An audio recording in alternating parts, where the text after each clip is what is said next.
नमस्कार, मैं अतुल कुशवाहा। एक बार फिर से बिहार में जो फेरबदल हुआ है उसके बारे में बात करने के लिए आया हूं।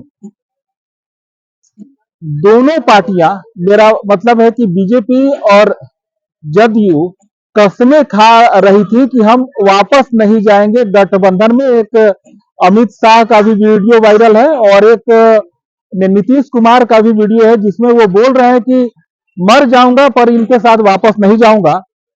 तो इन्हीं मुद्दों पर हम बात करेंगे।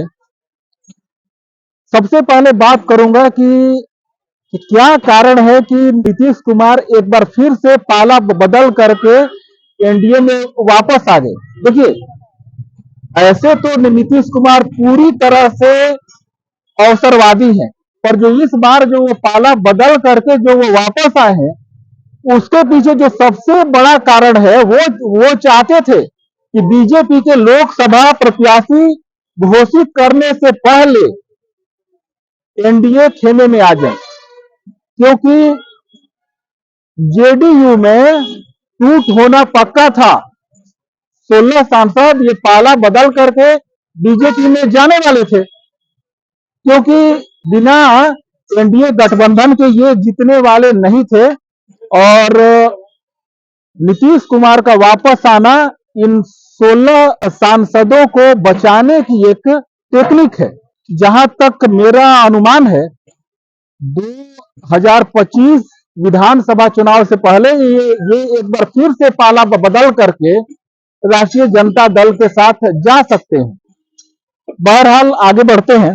जो कार्यकर्ता कल तक बीजेपी के सपोर्टर जो नीतीश कुमार का विरोध कर रहे थे, अब उन लोगों को नीतीश कुमार के कसीदे पढ़ने पड़ेंगे। और जो बहुत सारे लोग कार्यकर्ता कहें, नेता कहें, जो बीजेपी से टिकट की आस में थे, उनका क्या।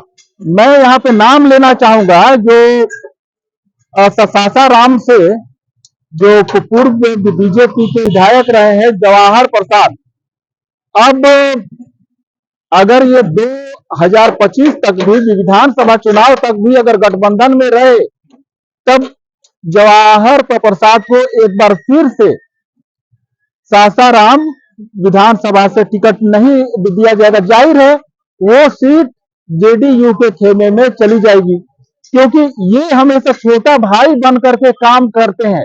जब ये राष्ट्रीय जनता दल के साथ गठबंधन में थे, तो राष्ट्रीय जनता दल एक तरह से इनको जूते की नोक पर रखती है, जरा भी वैल्यू नहीं दे देती है, क्योंकि राष्ट्रीय जनता दल अपने नेता का, अपने कार्यकर्ता का महत्व जानती है, वो सीटों का महत्व जानती है। पर यहां पर क्या है, केवल मोदी जी हैं। मैं एक बार फिर से कहना चाहूंगा कि बीजेपी का मतलब मोदी और मोदी का मतलब बीजेपी, इसमें दूसरा कोई नहीं है। और मोदी जी चाहते हैं कि किसी भी दूसरे व्यक्ति का कद पार्टी से बड़ा नहीं हो। यही कारण है कि वो गठबंधन में हमेशा चाहते हैं कि बीजेपी का मुख्यमंत्री नहीं बने। कारण है कि वो नहीं चाहते कि कोई भी चेहरा सामने आए बड़ा बने। तो छोटी पार्टी होने के बाद भी इस बार भी जो नीतीश कुमार एनडीए में शामिल हुए हैं अपनी शर्तों पे, बीजेपी गृह मंत्रालय भी नहीं ले पाई है। आमतौर पे माना जाता है कि अगर किसी पार्टी से कोई अगर उप मुख्यमंत्री बनता है तो उसको गृह मंत्रालय का भी प्रभार दिया जाता है, पर यहां पर इस तरह का नहीं है। अब मैं बात करूंगा उपेंद्र कुशवाहा की, जो कि जेडीयू से अलग होने के बाद उन्होंने अपनी एक अलग पार्टी बनाई थी और वो पार्टी एनडीए में शामिल हुई थी। मैं बात कर रहा हूं राष्ट्रीय लोक जनता दल की।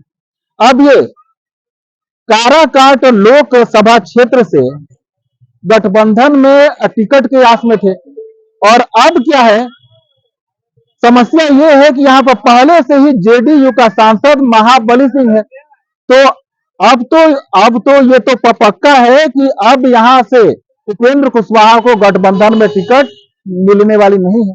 लगभग 1.5 सालों से लगातार उपेंद्र कुशवाहा लगे रहे। हाथ में आया क्या, ठेंगा आया। कुछ भी नहीं आया। सबसे बड़ा समस्या तो कार्यकर्ता और वोटरों के लिए है कि अगर आप वोट जेडीयू को आपने ये मान कर करके कि हम बीजेपी को वोट दे रहे हैं, तो ये भी संभव है कि कहीं ना कहीं अब राष्ट्रीय जनता दल को अपना वोट दे रहे हैं, क्योंकि जेडीयू और नीतीश कुमार कभी भी खेमा बदल करके कहीं भी जा सकते हैं और बस केवल एक वाक्य बोलना है कि राजनीति में सब कुछ चलता है। तो अगर इतनी गंदी राजनीति है तो बिल्कुल ये राजनीति रुकने लायक है। अंत में ये कह के अपनी वाणी को विराम दूंगा कि केवल स्वार्थ की राजनीति है। यहाँ पर दो लोगों का स्वार्थ है। एक स्वार्थ नीतीश कुमार का है, जो कि उनके अकेले का स्वार्थ नहीं है, उनकी पूरी पार्टी को लेट करके स्वार्थ है।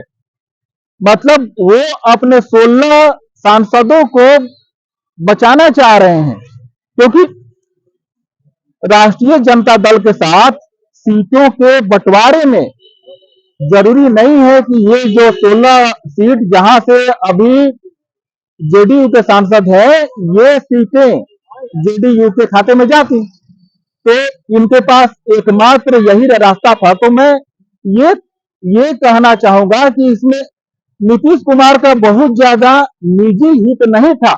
यहाँ पर अगर किसी का निजी हित था तो वो मोदी का था, क्योंकि मोदी यही चाहते थे कि गठबंधन की सरकार बने और बीजेपी का कोई मुख्यमंत्री ना बने, क्योंकि मोदी जी चाहते हैं कि हर जगह उन्हीं का नाम रहे। एक छोटा से छोटा नए ट्रेन को भी कहीं से हरा झंडी दे करके रवाना करना रहता है तो वहां भी जाते हैं मोदी जी, रेल मंत्री नहीं जाता है। तो सबसे बड़ा कारण यही है।